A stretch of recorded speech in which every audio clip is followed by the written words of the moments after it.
Hello बेटा जी, कैसे हैं आप सभी? उम्मीद करता हूँ आप सभी बहुत अच्छे होंगे। जैसा कि ये चैप्टर आप देख पा रहे होंगे, चैप्टर का नाम है सीक्वेंस एंड सीरीज। एक्चुअली ये चैप्टर नहीं अपने आप एक बहुत बड़ा टॉपिक है, जो इस पे बहुत सारे कॉन्सेप्ट्स वैरी करते हैं। सीक्वेंस एंड सीरीज कहते किसे हैं, वो बहुत जरूरी है समझना। तो प्लीज प्लीज प्लीज सभी छोटी-छोटी बातों पे ध्यान दीजिएगा। सीक्वेंस किसे कहते हैं और सीरीज किसे कहते हैं, पहले वो समझते हैं। उसके बाद ये चैप्टर जो यूज होना है, ये बड़े-बड़े लेवलों पे यूज होना है, अलग-अलग लेवल पे जा करके, चाहे आप कितनी गवर्नमेंट एग्जाम्स की तैयारी क्यों ना कर रहे हो या किसी भी तरीके के एग्जाम्स की तैयारी क्यों ना कर रहे हो, ज्यादातर जब भी मैथ्स की बात आएगी या क्वांटिटेटिव एप्टीट्यूड की बात आएगी, तो ये चैप्टर जरूर यूज होगा। ठीक है, तो बेटर होगा कि इस चैप्टर की छोटी-छोटी बारीकियों को ध्यान से समझना, सिलेबस में क्या है क्या नहीं है वो सारी चीजों को नजरअंदाज कर देना। डन। कोशिश करेंगे कि मैक्सिमम से मैक्सिमम हम रेगुलर क्लासेस लेकर के इस कॉन्सेप्ट को कंप्लीट कर सकें। जैसा कि आप सभी देख पा रहे होंगे, क्या चैप्टर का नाम लिखा गया है सीक्वेंस एंड सीरीज, तो बेटर होगा कि इन दो वर्ड्स के बारे में पहले हम अच्छे से जान लेते हैं। सीक्वेंस, क्या बोला बेटा जी मैंने? सीक्वेंस। और ये सीरीज, इन दोनों में बातों में अंतर क्या है? सीक्वेंस कहते हैं जब टर्म्स के बीच में कॉमा लगा के दे, A1 A2 A3 dash dash dash dash dash dash dash AN, तो इसे क्या बोलते हैं? सीक्वेंस बोलते हैं। और सीरीज बोलते हैं A1 plus A2 plus A3। अगर टर्म्स के बीच में प्लस लगा रखा हो तो उसे क्या बोलते हैं? सीरीज बोलते हैं। तो सीक्वेंस एंड सीरीज में बस कॉमा और प्लस का ही फर्क होता है। इसे summation of a n term भी कहा जा सकता है। समेशन का मतलब सिग्मा, जो कि स्टैटिस्टिक्स के अंदर बहुत यूज होगा। पर बात आती है सर, थोड़ा सीक्वेंस एंड सीरीज के बारे में बताइए, यानी एक पैटर्न। अगर मैं ये कहूँ कि देखो ये सीक्वेंस में या सीरीज में, मैं कैसे कहूंगा ये वर्ड? देखो, मैं आपके सामने कुछ एग्जांपल्स प्रस्तुत कर रहा हूँ, मेरे को बताना कि किस वैल्यू के बाद कौन सी वैल्यू आएगी। जैसे मैंने लिखा 2 3 2 3 4 5 6, अगली वैल्यू क्या आएगी? बोलो, अगली वैल्यू क्या आएगी? 7 अगली वैल्यू? 7 7 फिर अगली वैल्यू? 8 8। वेट वेट, अब सभी 9 ध्यान दीजिए, बा बा बा। अब दोबारा से, दोबारा।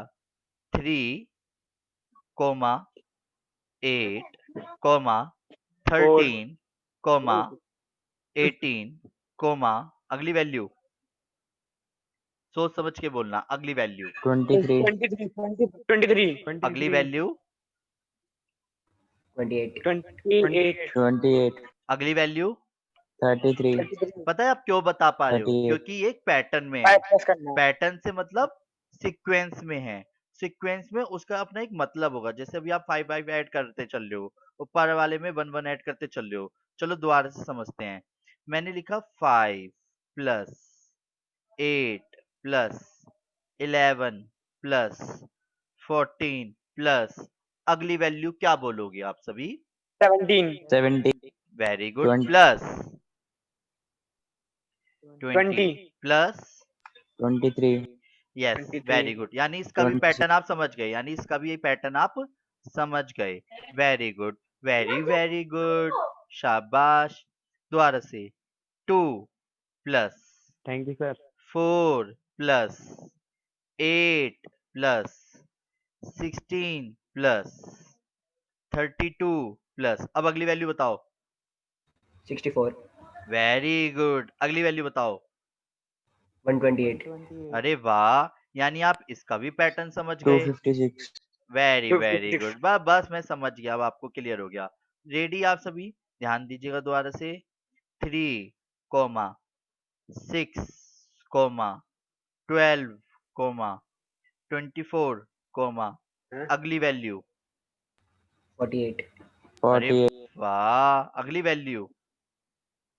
96 92 96।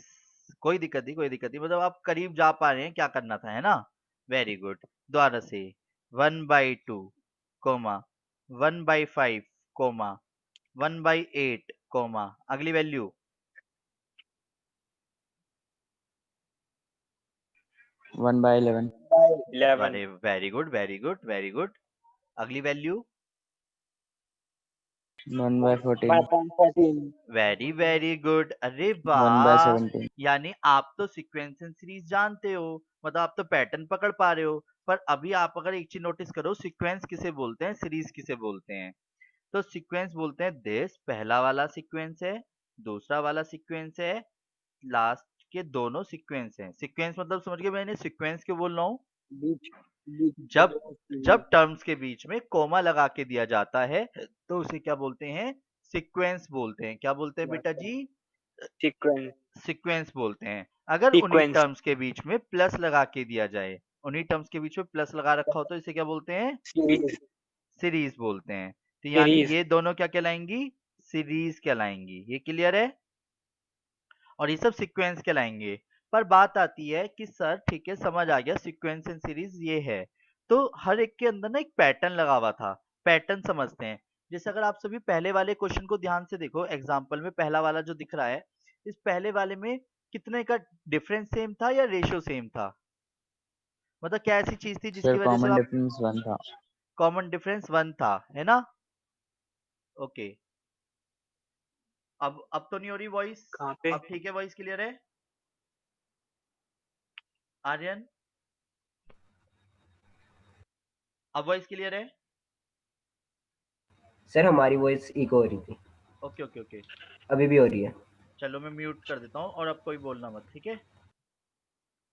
चलिए, तो सभी अभी शांति बनाए रखें और समझते चलना। अब जब बोलने के लिए बोलूँ तब बोल देना, है ना। देखो, जो पहला वाला है, दूसरा वाला है, लास्ट के दोनों हैं, ये तो कहलाते हैं सीक्वेंस। और सीरीज बोलते हैं जो बीच के दो हैं, जिन टर्म्स के बीच में प्लस लगा हुआ होता है उसे सीरीज बोलते हैं। पर अगर मैं आप सभी से बात करूं कि यार आप ऐसे कैसे बता पा रहे थे अगली वैल्यू, कोई जादू थोड़ी चल रहा था कि आप अगली वैल्यू बता रहे हो। आपने उसके अंदर एक सोच लगाई। जैसे पहले वाले क्वेश्चन की मैं बात करूं, तो आपने देखा यार 5 के बाद 6 बोल रहा हूँ, 6 के बाद 7 बोल रहा हूँ, तो अगली वैल्यू 8 और 9 और 10 ये से भी बोलूंगा। पर मैंने जब अगले वाले में गया तो 3 के बाद 8 बोला, 8 के बाद मैंने 13 बोला, 13 के बाद जब मैंने 18 बोला तो आपने दिमाग में लगाया यार 5 ऐड कर रहा हूँ, तो यानी कि अगली वाली में भी 5 ऐड करूंगा, फिर उससे अगली वाली में भी 5 ऐड करूंगा। यानी ये क्या था, एक पैटर्न था। जब आपने अगली वाली में देखा तो 3 3 ऐड करा, तो ये एक पैटर्न था। पर इससे अगली वाली में तो मैंने 2 ऐड करा, फिर 4 ऐड करा, फिर 8 ऐड करा, मतलब इन शॉर्ट क्या करा, या ये देखा जाए तो 2 का 4 कर दिया, 4 का 8 कर दिया। तो इस फोर्थ वाले क्वेश्चन में मैंने क्या किया है, तो आप सबने फिर डिफरेंस नहीं देखा, आपने देखा कि यार पैटर्न तो लग रहा है। अगर 16 का 32 हुआ है तो पैटर्न वो क्या था, पैटर्न समझ आया यार, वो तो मल्टीप्लाई 2 हो रही है। मतलब क्या कि 2 से मल्टीप्लाई होती चलेगी, 2 की पावर 1, 2 की पावर 2, 2 की पावर 3, 2 की पावर 4, 2 की पावर 5, 2 की पावर 6, 2 की पावर 7। तो ये क्या था, ये भी तो एक पैटर्न है ना। पैटर्न यानी प्रोग्रेशन। प्रोग्रेशन हमारे कॉन्सेप्ट का सबसे मेन कॉन्सेप्ट बनेगा। फिर इस वाले को भी हम क्या बोलेंगे, प्रोग्रेशन में पैटर्न तो है, क्योंकि हर एक वैल्यू एक दूसरे से डबल जा रही है। पर ये देखा जाए तो नीचे से क्या बन रही है, नीचे के डिफरेंस सेम जा रहे हैं। तो सिचुएशन ये आती है कि प्रोग्रेशन में अलग अलग नाम है। जिस प्रोग्रेशन में हम 3 तरीके के प्रोग्रेशन को पढ़ेंगे, जैसे कि एक तो आपने 10th क्लास के अंदर ही पढ़ लिया होगा, PROGR, प्रोग्रेशन की स्पेलिंग बोलो। PRO जी, गड़बड़ लग रही है मुझे प्रोग्रेशन में, डबल जी आएगा शायद। है ना। नहीं, डबल आर, छोड़, नहीं सर सही है. सही लिखा है। चलो, मेन जो हम कॉन्सेप्ट में सीखते हैं एक्चुअली में 11th क्लास के अंदर, तो हम सीखेंगे अर्थमेटिक प्रोग्रेशन, अर्थमेटिक प्रोग्रेशन, सही लिखी है मैंने स्पेलिंग, जियोमेट्रिक प्रोग्रेशन, ठीक है, और एक सीखेंगे हम हार्मोनिक प्रोग्रेशन। क्लियर। ये कॉन्सेप्ट जो है हमारा आफ्टर 12th आएगा, ठीक है, आफ्टर 12th आएगा। तो पर पता होना चाहिए कि ऐसे नाम पड़े हुए हैं। अगर हम बात करें तो हम 11th क्लास के अंदर कौन कौन से सीखेंगे, एपी जिसे शॉर्ट में बोलेंगे, और एक होगा जीपी। AP एपी में GP क्या होता है, डिफरेंस सेम होता है, डिफरेंस सेम होता है, और जीपी में रेशियो सेम होता है। चलो अब मैं आपको पहले थोड़ा सा आइडिया देता हूँ। जैसे ये पहला वाला जो सीरीज है ये एपी है, ये क्या है, एपी है, क्योंकि इनमें डिफरेंस सेम है। दूसरा वाला एपी है, क्योंकि इसमें डिफरेंस सेम है। डिफरेंस कैसे निकालते हैं, दूसरा माइनस पहला। तीसरा माइनस दूसरा, क्लियर। और इसी तरीके से अगर मैं तीसरे वाले में भी देखूं तो ये भी एपी है, डन। पर इसे क्या बोलेंगे, जीपी बोलेंगे, क्योंकि इसमें रेशियो सेम है। रेशियो कैसे निकालते हैं बताता हूँ। सेकंड अपॉन फर्स्ट करो, कितना आया, 1:2। 2 सेकंड अपॉन फर्स्ट। फिर थर्ड अपॉन सेकंड करो, 2 बाद वाले के अपॉन में, और उससे बाद वाले के 2 अपॉन में करो, तो हर एक में सेम आ रहा है ना 2 रेशियो। डिफरेंस सेम नहीं है, पर इसमें फोर्थ वाले में देखो तो ये जीपी है, जीपी में सीरीज है, ये क्लियर है। तो इसमें ये एपी है, जीपी, अब सोच के बोलना। इसमें सर जीपी है। ये जीपी है, क्योंकि इसमें रेशियो सेम आ रहा है, ना कि डिफरेंस सेम आ रहा है। पर ये ना एपी है ना ये जीपी है, इसे बोलते हैं एचपी। एचपी क्या होता है, बस ऐसी शॉर्ट में बताता हूँ। HP is the reciprocal of, is the reciprocal of AP. क्या होता है, एपी का अगर उल्टा कर दिया जाए तो एचपी बन जाता है। इसको अगर मैं उल्टा करता हूँ तो एपी बन जाएगा, 2 5 8, तो डिफरेंस सेम है ना डिनोमिनेटर में, तो उसे एचपी बोला जाता है। पर अभी हमारे सिलेबस का हिस्सा नहीं है, फिर भी पता होना चाहिए कि हमारे हार्मोनिक प्रोग्रेशन में क्या क्या कॉन्सेप्ट्स होते हैं। तो बात आती है, यानी कि हम अब जो आने वाली क्लासेस होगी, पहले 2 क्लास तो मैं इस पे दूंगा, फिर डाउट्स भी उसी में कंप्लीट हो जाएंगे। फिर ज्योमेट्रिक प्रोग्रेशन पे 3 क्लासेस कंप्लीट होंगी, जिसमें कि एक तरह से 1 से 1.5 हफ्ते, 1 हफ्ते के अंदर अंदर विद इन अ वीक इस पूरे कॉन्सेप्ट को हम पढ़ चुके होंगे। पहले मैं दोबारा से एक बार रिपीट कर देता हूँ, मैंने आज की अभी क्या बताया है, और उसके बाद अभी बताता चले जाऊंगा। सबसे पहले आप सभी जो देख पा रहे होंगे वो क्या सर है। आपकी आवाज कट रही है। बेटा जी, ये तो मैं नहीं जानता क्यों कट रही है, पर फिर भी हेलो, वॉइस क्लियर है, हेलो हेलो हेलो, आवाज कट रही है क्या बेटा।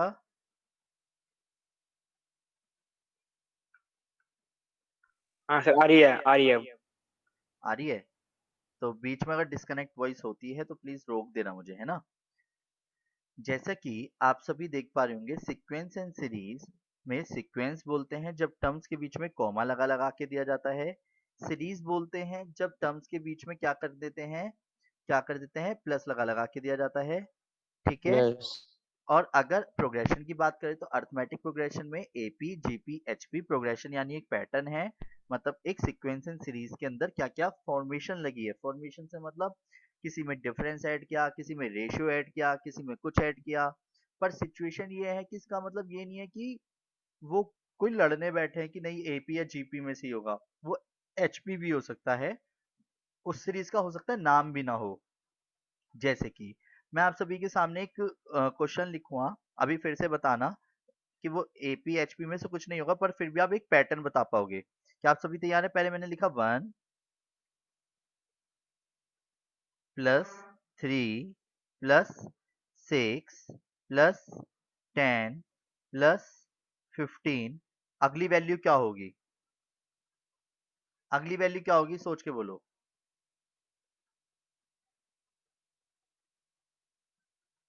21। वेरी गुड, यानी कि ये किसने बोला 21 आंसर, नाम एक सर बार। कार्तिक। कार्तिक ने, यानी पकड़ बना ली है इस पे कि कार्तिक ने उसमें सोच लगा ली, रीजनिंग कहते हैं इसे एक तरह से। हाँ, 21 के बाद क्या आएगा कार्तिक,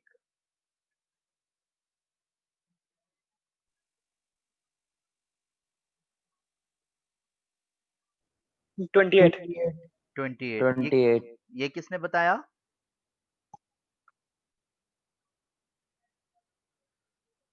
यानी कि अब आपको एक चीज समझ आ रही होगी। अब एक चीज बताओ, क्या इसमें डिफरेंस सेम है, 3 माइनस 1 2, क्या डिफरेंस सेम है इसमें, 3 का डिफरेंस है, 4 का डिफरेंस है, डिफरेंस नो तो सेम सर। नहीं है ना। तो इसका मतलब एपी नहीं है। जीपी कहता है 3/1 3, 6/3 2 आ रहा है, पर 10/6 तो कुछ और आ रहा है, तो क्या रेशियो सेम है,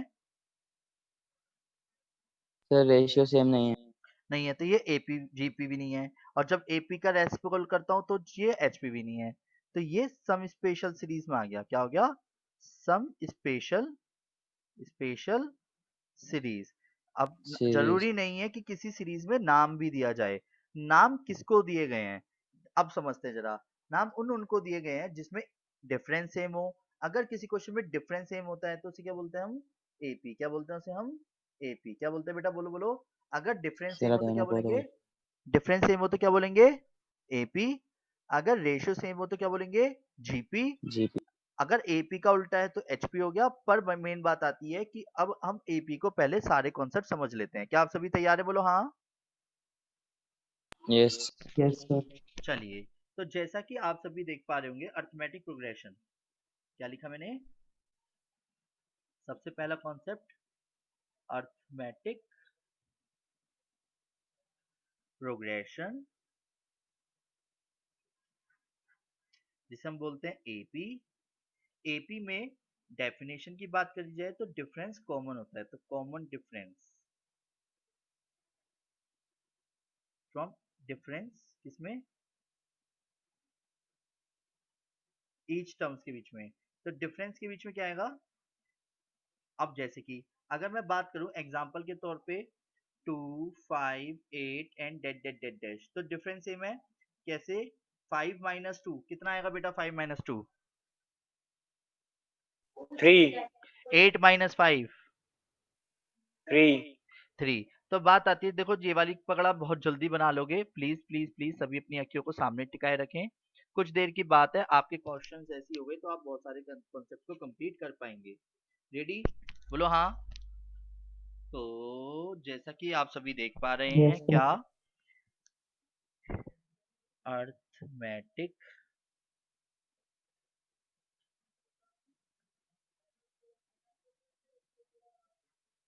में क्या बताया मैंने?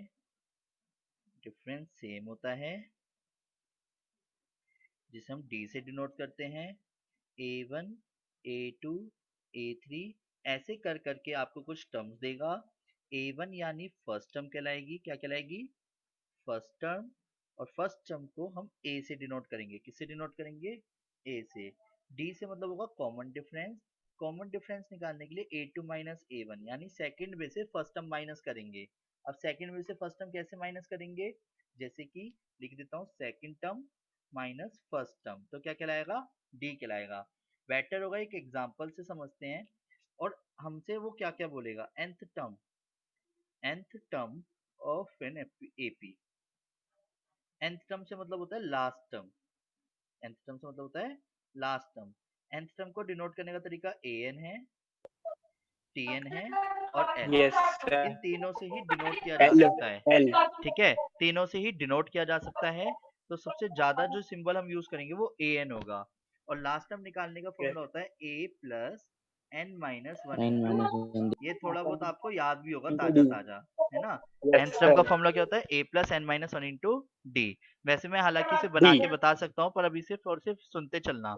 nth टर्म का फॉर्मूला म्यूट कर लीजिए सभी जरा अपनी अपनी वॉइस को, ओके सर ध्यान दीजिएगा। nth टर्म का फॉर्मूला क्या होता है? a plus n minus one into d. अब मेरी बातों को ध्यान से सुनते जाना। a का मतलब है फर्स्ट टर्म, d का मतलब है डिफरेंस। जैसे कि क्वेश्चन में लेते हैं, मेरे को कुछ वैल्यूज बोली 2, 5, 8 डेट डेट डेट डैश। उसने पहला क्वेश्चन बोला कि फाइंड 25th टर्म, मतलब 25th टर्म बताओ। अबे एक चीज बताओ, मैं अगर धीरे धीरे चल के जाता तो बहुत लंबा प्रोसेस हो जाता।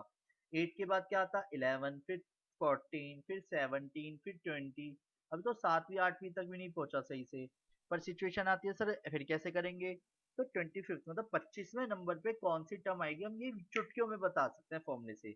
क्योंकि ये एक सीक्वेंस में है, और जब कोई चीज सीक्वेंस में चल रही होगी तो जौन सी जहां पे आनी है वो तो वहां पे पहुंचेगी पहुंचेगी। बोलो हाँ। तो जैसे कि अगर मैं पहले nth टर्म का फॉर्मूला बोलूं तो nth टर्म का फॉर्मूला क्या है बेटा? a plus n minus one into d. nth term का फॉर्मूला क्या है बेटा? a plus n minus one into d. 72. तो a 25 क्या आएगा? a plus 25 minus one into d. तो कितना रहेगा? a plus 24d। तो इसे ना जरा जल्दी जल्दी याद कर लेते हैं, क्योंकि हमारे पास इतना समय नहीं होता कि हम एकदम से पहले वन माइनस करने के चक्कर में लगे रहेंगे। अगर मैं सेवंथ टर्म बोलूँ तो a प्लस कितना रहेगा? 6d, एक कम। नाइन्थ टर्म बोलो तो क्या रहेगा? जल्दी 6 बोलो। a plus A plus 8D. 8d। अगर मैं 14th टर्म बोलूँ तो क्या रहेगा? a plus A plus 13D. 13d। अगर मैं 20th टर्म बोलूँ तो क्या लिखोगे आप? a A plus plus A plus 19D. 19 done. बोलो हाँ। ऐसे करके जल्दी से यस कैलकुलेशन सर करेंगे। फिर बात आती है सर a क्या है? a तो हमें क्वेश्चन में छांटना पड़ेगा ना, जब वो आपको ऑलरेडी सीक्वेंस दे फर्स्ट रहा है। टर्म तो a क्या होगी हमारी इसमें क्वेश्चन में? First term. Sir, first 2. Term क्या है? 2 और डिफरेंस टू डिफरेंस निकालने के लिए क्या करेंगे 5 माइनस 2 यानी बाद वाले में से पहला 5 वाला minus माइनस 2. करेंगे तो आंसर क्या आया 3 तो 2 plus 24 into 3 2 two plus two two तो कितना है 72 आंसर 3 74 क्लियर है बोलो हाँ 74 कैसे आया बोलो हाँ बोलो हाँ बेटा चलिए अक्षय ने आंसर Yes, दिया यस sir. सर था फिर नेक्स्ट कॉन्सेप्ट पे आते हैं जैसे कि आप सभी देख पा रहे होंगे क्या कि अरिथमेटिक प्रोग्रेशन के बाद कॉन्सेप्ट आते हैं क्या कि क्वेश्चन में वो हमसे और क्या क्या क्वेश्चन पूछ सकता है दूसरा क्वेश्चन तो वो कह सकता है कि सपोज कोई वैल्यू है 3 5 7 dead dead dead dead dead dead dead dash और उसने ऐसे चलते चलते एक तरह से 79 वैल्यू दी लास्ट में डन 79 और कह रहा है कि विच टर्म ओ बेटे विच टर्म तो विच टर्म से मतलब क्या है हमारे को n की वैल्यू बताने के लिए बोलेगा वो क्या बोलेगा n की वैल्यू निकालने के लिए भी तो बोल सकता है बोलो हाँ प्राची दीदी एंटर नहीं हो पा रही हाँ जी n की वैल्यू निकालने के लिए बोल सकता है उसने कहा चलो सिर्फ और सिर्फ n बताओ तो जो जो हमारे को क्वेश्चन में पता होता है पहले उसे छाट लिया करो ठीक है जो जो क्वेश्चन में हमें पता होगा पहले उसे छाट लेना सबसे पहले अगर मैं आप सभी से बात करूं तो a क्या है a क्या है सर 3 बोलो a क्या है बोलो बोलो a क्या है बोलो 3. डी 3 क्या है d d d डी क्या d क्या है फर्स्ट टर्म के बाद d 2 2. 5 माइनस 3 2 2 और हमारे को लास्ट टर्म पता है लास्ट टर्म कितनी है 79. 79 तो 79 और a plus n minus one into d formula टूटेगा इसका डन a की जगह तो 3 लिख दिया n माइनस वन नहीं पता d की वैल्यू 2 लिख दी 79 तो 2n माइनस 2 तो इधर आ गया 3 माइनस में चला गया तो 3 माइनस में जाते कितना हो गया बेटा जी 759. अभी आ गया तो 2n is equal sir to 76 plus 2 तो n is equal to sir 74.2 78 upon 2 बेटा तो n की वैल्यू कितनी आएगी 39 8.2 हाँ दो जुड़ गया ना उधर जाके ओ हाँ हाँ हाँ ठीक है आया ठीक समझ है बोलो ओके हाँ बोलो ओके हाँ यस फिर वो Yes, sir sir. Question question और क्या क्या बोल सकता है वो आपसे क्वेश्चन में कुछ भी इस तरह से दे सकता है 5 है 9 है 13 है डैश डैश डैश करके दिया उसने कहा फाइंड जनरल टर्म क्या बोला उसने find general term general term general term जब भी किसी क्वेश्चन में बोले तो जनरल टर्म से मतलब होगा nth टर्म क्या होगा मतलब nth टर्म निकालो और nth का टर्म का मतलब अगर आप आंसर को n की टर्म्स में निकालोगे क्या बोला बेटा जी मैंने अगर आप आंसर को n की टर्म्स में निकालोगे तो वो n की टर्म्स में निकालना ही बाय डिफॉल्ट क्या कहलाता है बेटा जी जनरल टर्म कहलाता है क्या कहलाता है जनरल टर्म कहलाता है क्लियर है बोलो हाँ तो एक मिनट तो in terms of an answer निकालना है इसका मतलब ये है चाहे वो जनरल टर्म ना जरूरी नहीं है सिर्फ इसी के लिए यूज हो जनरल टर्म बहुत सारे क्वेश्चनों के लिए यूज होती है ठीक है ये वर्ड हर एक के लिए यूज हो सकता है कई चीजों के लिए कंफ्यूज मत होना कभी भी ठीक है रेडी तो जैसे कि ए क्या है इस क्वेश्चन में फर्स्ट टर्म क्या है 5 डी 5 क्या है डी क्या है डी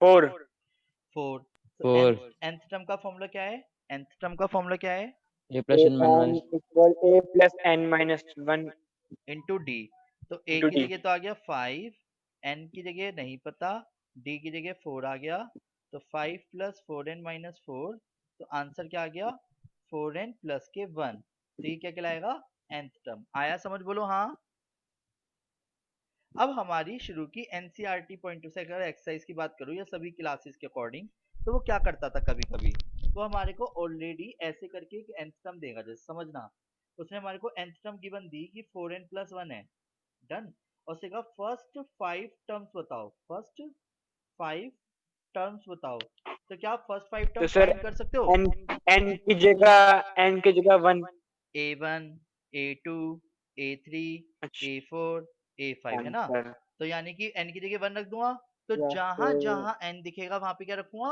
1, और जब रखो तो ब्रैकेट 1 2 लगा के 3 रखना। तो 4 इंटू 1 प्लस 1 आंसर क्या आया 5, फिर 2 रखा तो 2 रखने पे आंसर क्या आया 9। देखो सेम आंसर आ रहा है ना, 9 देखो ये रहा। फिर अगली वैल्यू 13 13, अगली वैल्यू क्या आएगी 17, अगली वैल्यू क्या आएगी 21। तो देखो इसी से पहले हमने 21 जनरल टर्म निकाला और जनरल टर्म से क्वेश्चन उल्टा भी निकाल दिया कि 5 9 13 17 21। ये रहा 5 9 13 17 21। तो एनसीईआरटी में जो पहली एक्सरसाइज दी है वो सिर्फ और सिर्फ इसी पे बेस दी है कि आपको एक जनरल टर्म दे रखी है, शुरू की 5 टर्म्स बताओ 3 टर्म्स बताओ, तो ये तो आप कर ही लोगे। पर बात आती है कि जो एन 9.2 एक्सरसाइज के बेसिस पे है तो उसके अंदर किस तरीके से करेंगे वो समझते हैं। यहाँ तक क्लियर है, पहले बोलो हाँ। Yes sir. तो सभी बड़े भाई और सभी बड़ी बड़ी बहनें ध्यान दें, जो क्वेश्चन अब मैं करने जा रहा हूँ उसे प्लीज ध्यान से सुनना। अगर आपको समझ ना आए तो बेफिक्र रहिएगा, मैं एक और क्वेश्चन करूंगा नहीं, आप सभी से करवाऊंगा। तो कॉपी पेन लेके बैठ जाइए सभी, और जो क्वेश्चन अभी पहले मैं करा रहा हूँ उसे ध्यान से सुनना। डन? क्या आप सभी तैयार है, बोलो हाँ। Yes sir. चलिए तो क्वेश्चन नंबर 4 ये है, सम का भी फॉर्मूला बता ही दो लगे हाथ। चलो पहले ये देखते हैं। मैंने कहा 3, चलो आप करना 3 7 11 dot dot dot dot dot dot dash question है, फाइंड करना है। जरा क्वेश्चन ध्यान से सुनना, क्या क्या क्वेश्चंस हैं। मैं कुछ क्वेश्चंस दे रहा हूँ वो आप सभी को करने हैं फाइंड। पीथ टर्म फाइंड करो, 50th टर्म फाइंड करो,